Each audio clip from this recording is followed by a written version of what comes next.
The Outbreak of Rebellion, The Real History by Ed Stevens, April 2021. Narrator David Clark. Note from the narrator. This pertains to the period of history known as the last days and the end of the age or rule of law by Moses. The real cause of the Zealot rebellion, AD 62, first exodus of Christians from Judea in AD 62. Ichicus of Alexandria, 10th century, claims that one group of disciples who were connected with James, the brother of Jesus, fled from Jerusalem after James's execution in AD 62 and went to the regions of Perea and the Decapolis, the area near Pella. Quistus Festus, governor of Jerusalem, died in AD 62, and the city was without any authority or sovereign to govern it. The Jews then arose and rioted and killed James, son of Joseph, who, known as the brother of the Lord, stoning him to death.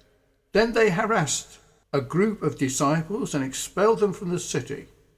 The Christians abandoned Jerusalem, crossed the Jordan, and settled in those places, i.e. the region of Perea and Decapolis.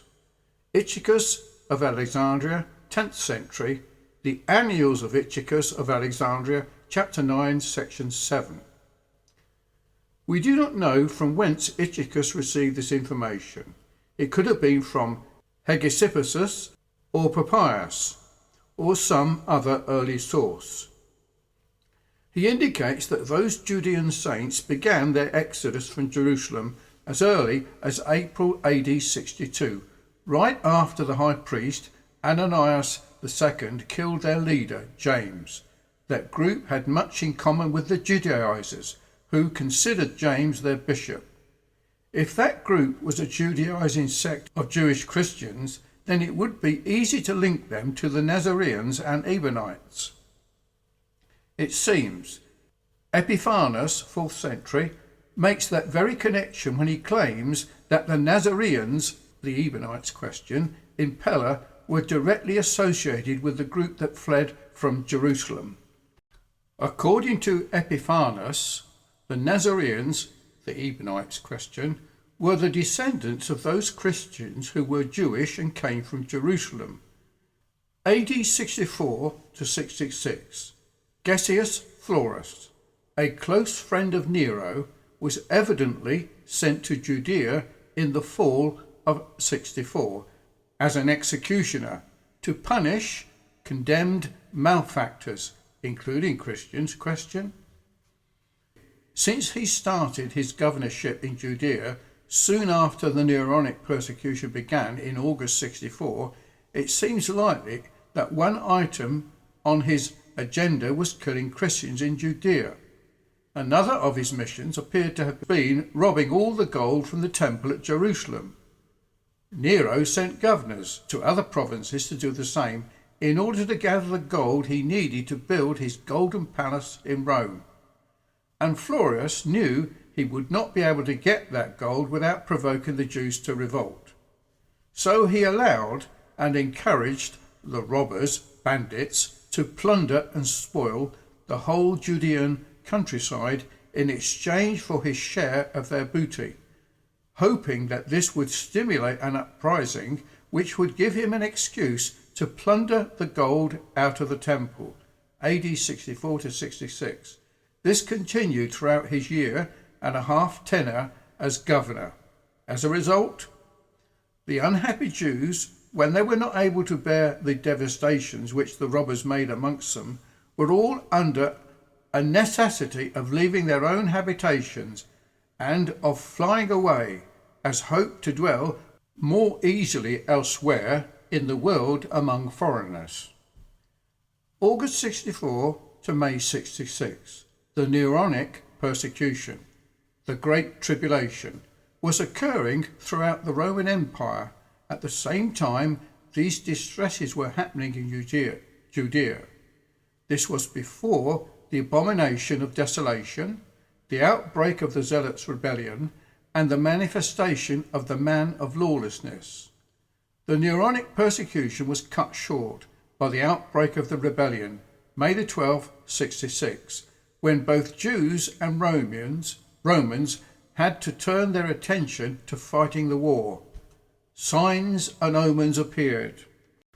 Xanthicus, Nisan 8th to April 3rd, 66, week before Passover. The temple was illuminated by a bright light for a half hour, 1 week before Passover. See Josephus' Wars. Xanthicus, Nisan 15th, April 10th, 66, Feast of Passover. A heifer, being led to slaughter by the high priest Matthias, gave birth to a lamb in the inner court of the temple. Note from the narrator: a heifer is a female that has not had any offspring, and the massive brazen eastern gate of the inner court opened by itself. Wars 66. Troubles intensify in Judea. Late April or early May 66, the Greeks at Caesarea had obtained control of the city from Nero, and the decree was delivered back to Caesarea by the Gregorian delegation, evidently in the same month that the revolt broke out. The Grecian citizens then made life miserable for the Jewish citizens.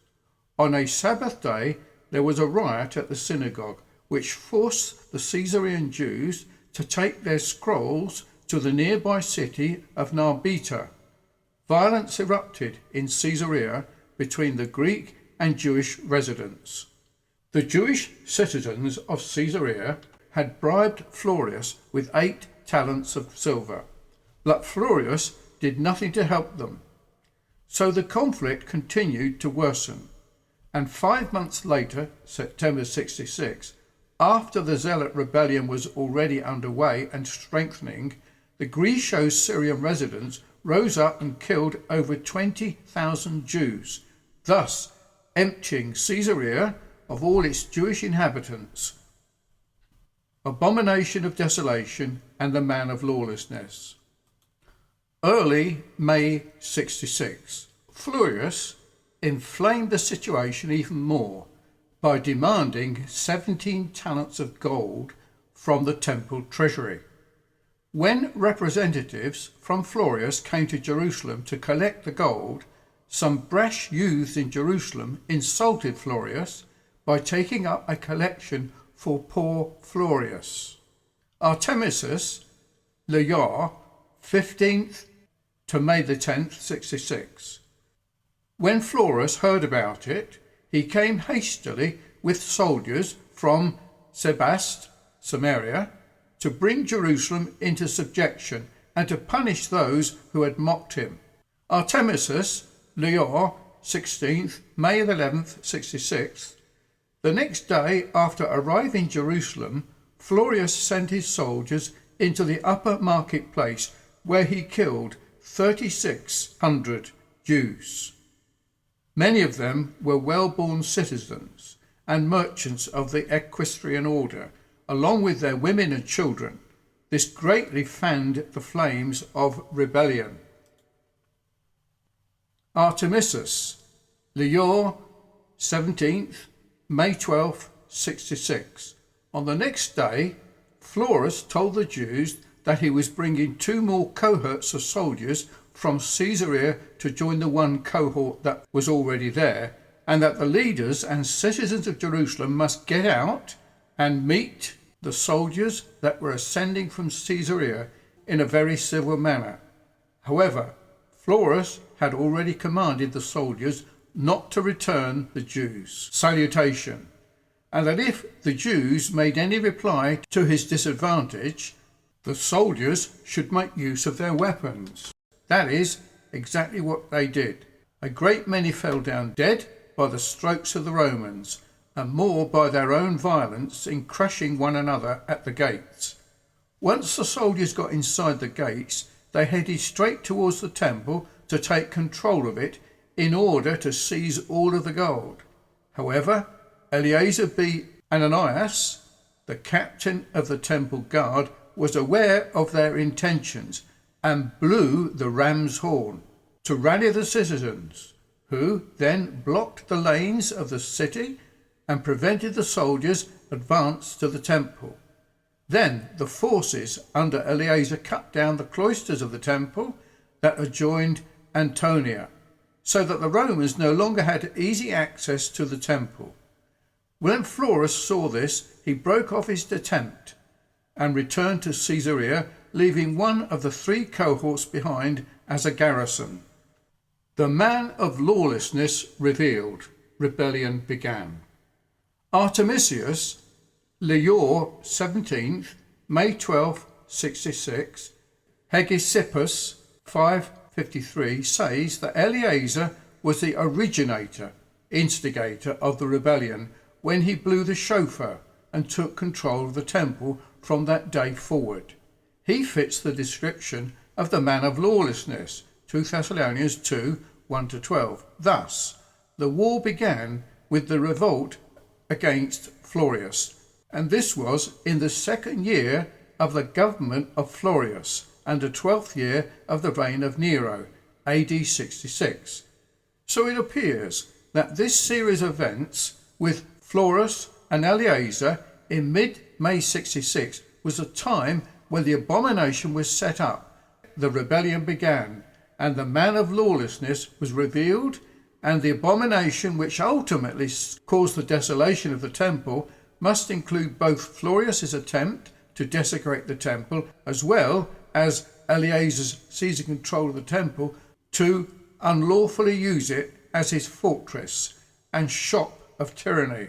From that point onwards, the temple was constantly desecrated, defiled and polluted by bloodshed and other gross abominations which Eleazar allowed to occur both inside the temple and in the other courts. Josephus condemns and lamented all of these abominations. See Wars 2, 455. And it was the outbreak of the rebellion which cut short the great tribulation for the elect and set the stage for the Parousia immediately afterwards, when the elect were gathered out of harm's way and the wrath was poured out on their persecutors. Matthew 24, 21-29. The Parousia. Artemisius, Leor 21st, May 16, 66. 4 days after Eleazar took control of the temple, the angelic armies were seen in the sky above Palestine, signalling the arrival of Christ and the beginning of the Parousia to rescue the saints and pour out wrath on his enemies. Hegesippus 544 described it in this way. A certain figure appeared of tremendous size, which many saw, just as the books of the Jews have disclosed. And before the setting of the sun, there were suddenly seen in the clouds chariots and armed battle arrays, by which the cities of all Judea and its territories were invaded. Josephus said, Now it happened after this that there was seen over the Holy of Holies for the entire night the outline of a man's face, the like of which beauty had never been seen in all the land, and his appearance was very awesome.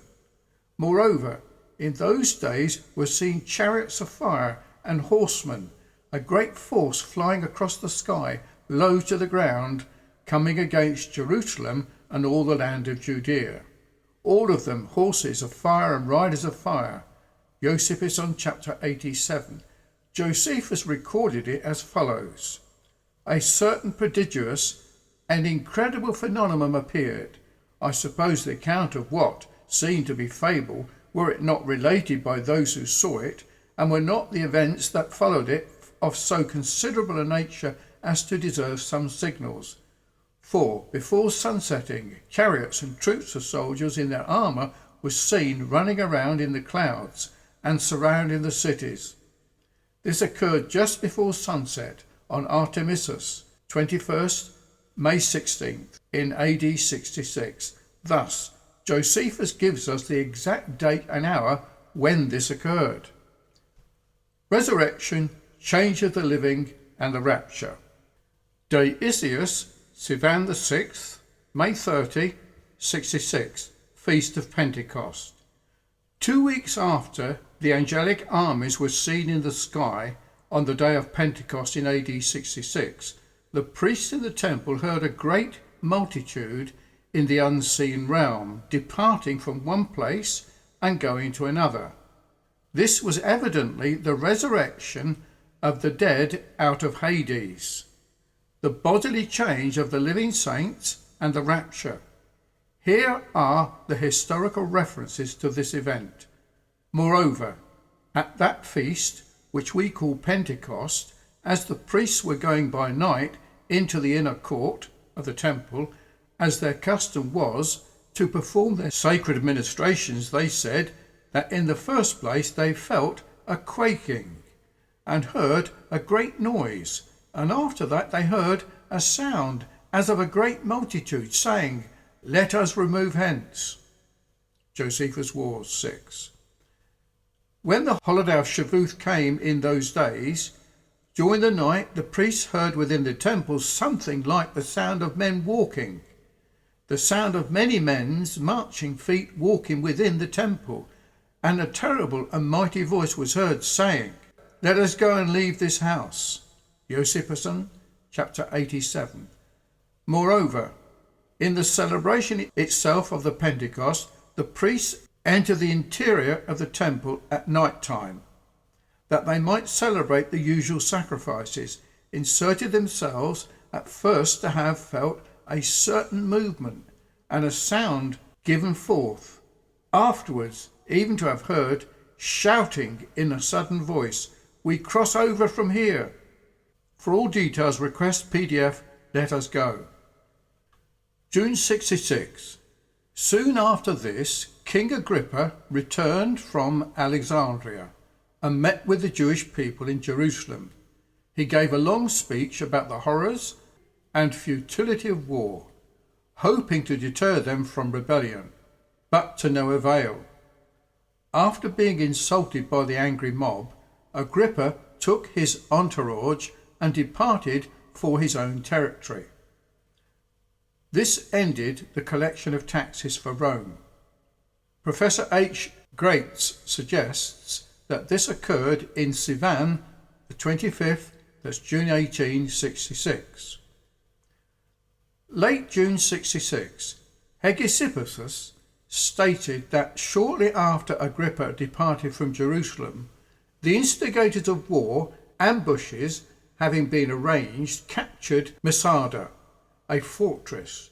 The guards of the Romans having been killed, they stationed their own men, and Josephus seems to indicate that it was Menaham who took his soldiers to Masada and overpowered the Roman guard, opened the armory and distributed the weapons to his own men and to the others from the region who joined with him.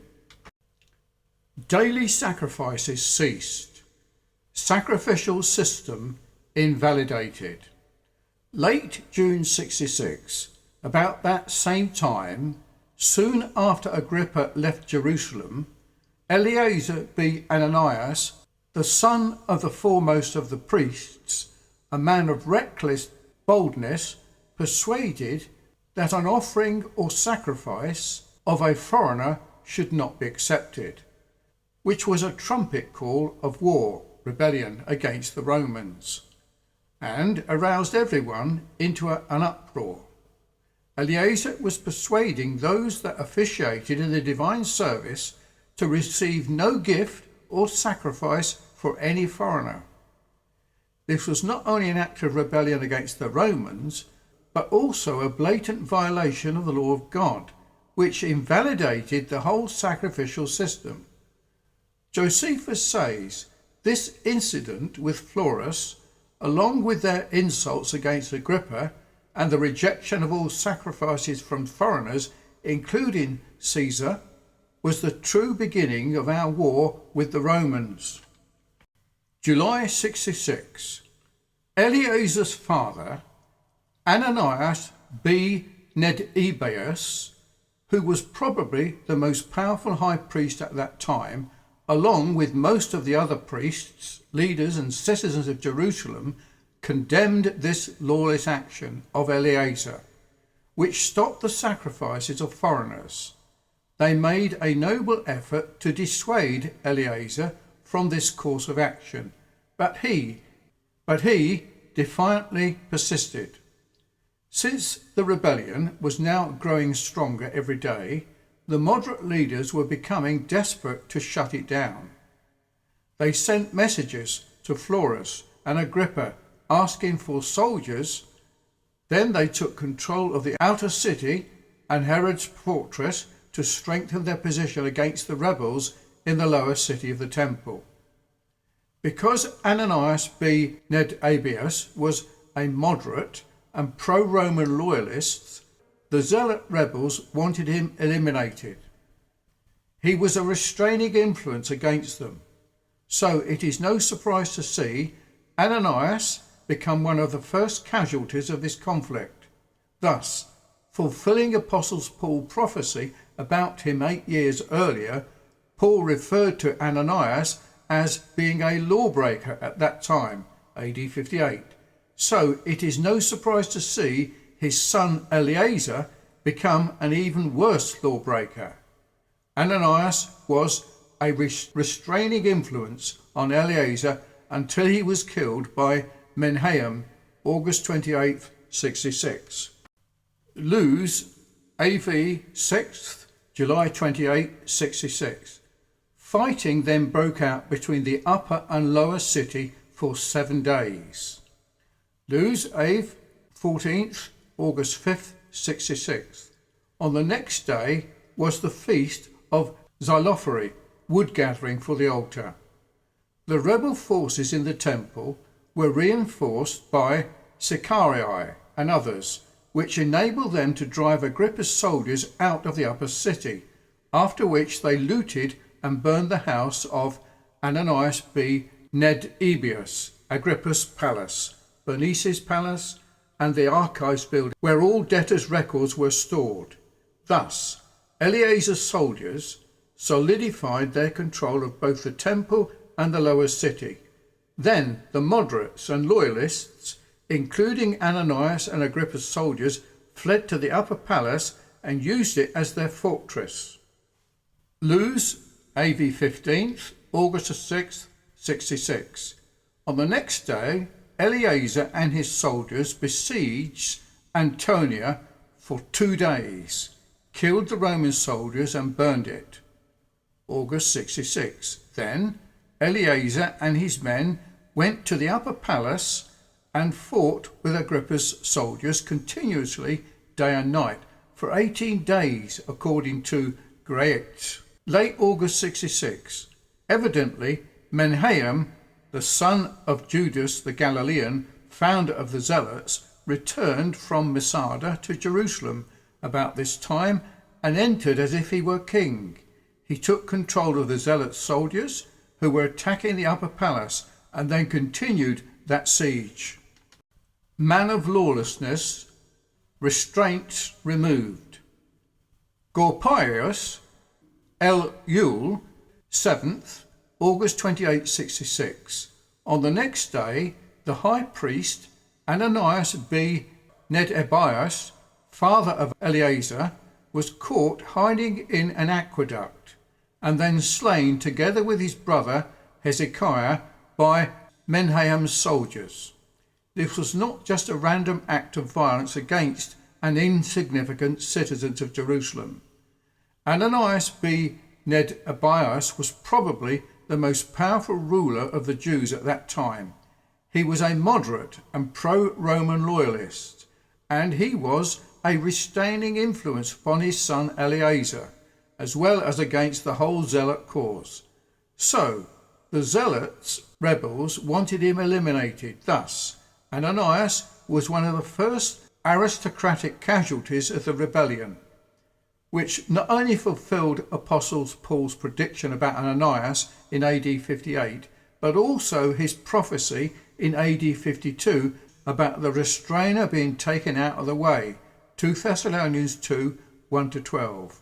Paul referred to Ananias as being a lawbreaker back then, AD 58. So it is no surprise to see his son Eleazar become an even worse lawbreaker. After Ananias was killed by Menahem, August 28, 66, and his restraining influence on Eleazar was removed, then Eleazar's true lawless character was revealed. Late August 66. Menahem's victory over the moderates and Agrippa's soldiers puffed him up and made him barbarously cruel like a tyrant. He thought he had no rivals who could contest his power, but Eleazar pointed out that they did not gain their freedom from one tyrant, Rome, merely to hand it over to another tyrant, Menahem. So Eleazar, along with his soldiers and many of the citizens, attacked Menahem and his bodyguard in the temple, where he was pompously parading himself in royal garments. Menahem fled to Ophla, but was quickly found, tortured and killed along with his captains. Thus, Eleazar avenged his father's death by killing his murderer, Menahem. This further consolidated most of the rebel forces under Eleazar's control, and now that Eleazar was free from his father's restraining influence, his lawless conduct rapidly escalated, just as the Apostle Paul had predicted 14 years earlier. See Thessalonians 2, 1-12. Eleazar broke his oath. September 66. Eleazar and his soldiers continued their siege of the Roman soldiers in the Three Towers until Miletus, the Roman commander, offered to surrender the tower and lay down their arms in exchange for their lives. Eleazar granted the request, but then broke his promise as soon as all the soldiers laid down their arms. All of the Romans were slain, except Metilius, who promised to convert to Judaism.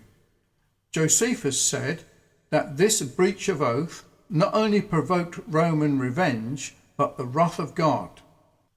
September 66. And that wrath did not wait long to be poured out. The day on which Eleazar killed the Roman soldiers was a Sabbath, and on that very same day and hour in Caesarea, the Gentile citizens rose up against the Jewish citizens and slew 23,000 of them in 1 hour's time, thus emptying Caesarea of its Jewish inhabitants.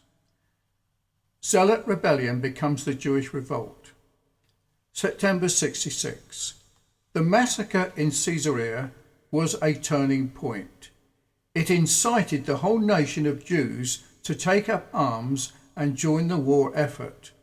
They immediately formed several bands of soldiers and spread out to attack the villages of the Syrians and other cities, including Philadelphia, Sabonitis, Geracia, Pella, Scythophilus, Gadara, Hippus, Gordonites, Cadasa, Ptolemais, Gaba, Caesarea, Sabast, Ascalon, Enthedon and Gaza.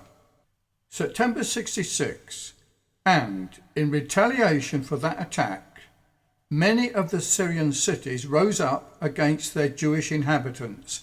Ascalon slew 2,500 Jews, Ptolemais 2,000, Tyre, Hippus and Gadara large numbers. There was a huge slaughter, 50,000 of Jews in Alexandria. Cestus Gaius initiates the Roman response. September 66. With all Palestine up in arms now, Cestus Gaius, Roman legate in Antioch, decided to march the 12th Legion to Ptolemais, along with Agrippa's troops and melee auxiliaries, about 30,000 soldiers. Feast of Booths or Tabernacles, Sukkot, October the 4th, 66. Cestus wrapped up his Galilean campaign, gathered his troops at Caesarea, and then marched through Antiparis and Lydia, killing all resistance and burning their cities. Then he camped at Gabeo, which was near Beth Horon. Most of the Jewish men of the villages were in Jerusalem for the Feast of Tabernacles. When they heard that Cestus had just attacked and burned some of their nearby cities, they grabbed their weapons and ran to Gibeah to fight with Cestus. Mid-October 66. Then Cestius advanced to Jerusalem to attack the walls and could have easily captured it, but for reasons which are not totally clear. He withdrew his troops and headed back towards Caesarea with the zealot soldiers right behind them. Dias Mahesvan 8th, October 27, 66. The army of Cestus Gallus then suffered a humiliating defeat at Beth Horon. As they attempted to retreat to Caesarea, they lost 5,300 footmen and 380 horsemen, plus huge amounts of weaponry, equipment, baggage and supplies. The Jewish rebels went dancing and singing back to Jerusalem with all that plunder. They saw this victory as a sign from heaven that God was on their side, and that they would ultimately be victorious over the Romans, and that the kingdom would once again be restored to Israel. They never imagined that this was merely the beginning of the end. Soon afterwards, Vespasian and Titus brought the 4 Roman legions to pour out God's wrath on the Jews and completely shatter the rebellion. Late October or early November. Immediately after Cestus Gallus was defeated, Josephus tells us that many of the most eminent of the Jews swarm away from the city, as from a ship when it was going to sink. Constaborus and Saul, who were brothers, together with Philip, the son of Jasimus, who was the commander of King Agrippa's force, ran away from the city and went to Cestus. Wars 2556. Note about the date calculations in the above narrative. The Hebrew lunar calendar date for Passover varies as much as 29 days from the earliest, March 26, to the latest, April 24. For example, see the 20-year Passover Pentecost calculator down below. Thus, the median date of Passover, April the 10th, was derived by adding 15 days, half of the 29 days, to the earliest date for Passover, March 26. See the 20-year Passover Pentecost calculator chart in the next section. Since we know Passover fell on Nisan 14th or 15th, and we know the number of days in each month, we are able to calculate the median dates of all these events in Josephus. The median dates do not deviate more than 2 weeks before or after the actual dates on which these dates occurred. That is close enough for practical purposes. The following Macedonian calendar chart was derived from at least 3 different web pages that were found by searching for Josephus Macedonian calendar. This chart gives the names of the Macedonian months and their Hebrew month equivalents, plus how many days were allotted to each month and their equivalent months in their Julian Gregorian calendar. The Macedonian calendar chart, followed by 20-year Passover Pentecost calculator.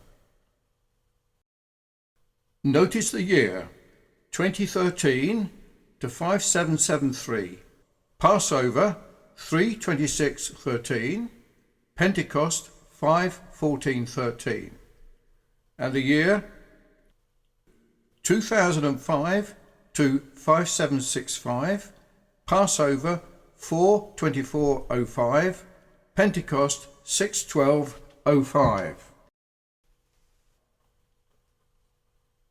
Using these charts and calculation methods, we can derive the following dates in AD 66.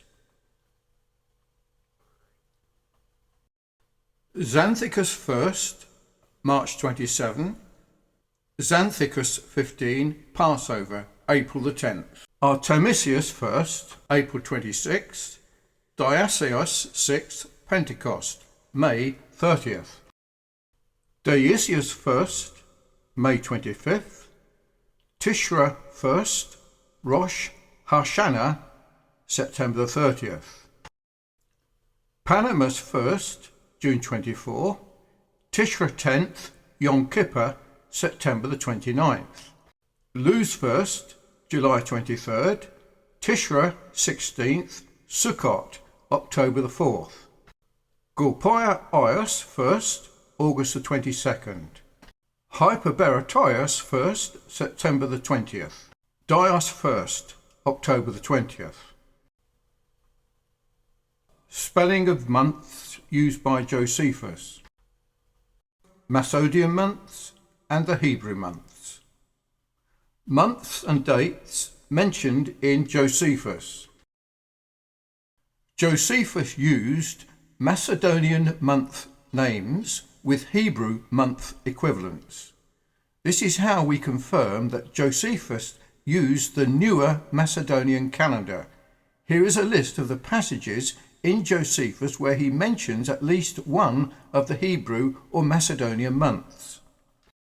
In Antiquities and Wars.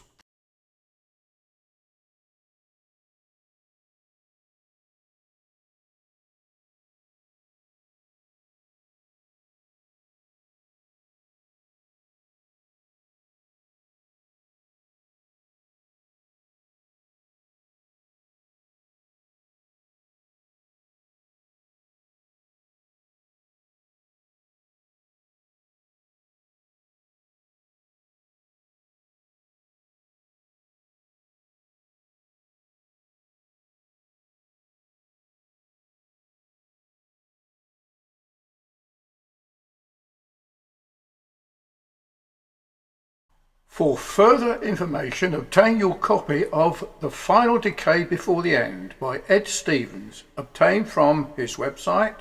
Also, The Wars of the Jews, obtained from our website upon request as a PDF or as a hard copy from amazon.co.uk or amazon.com.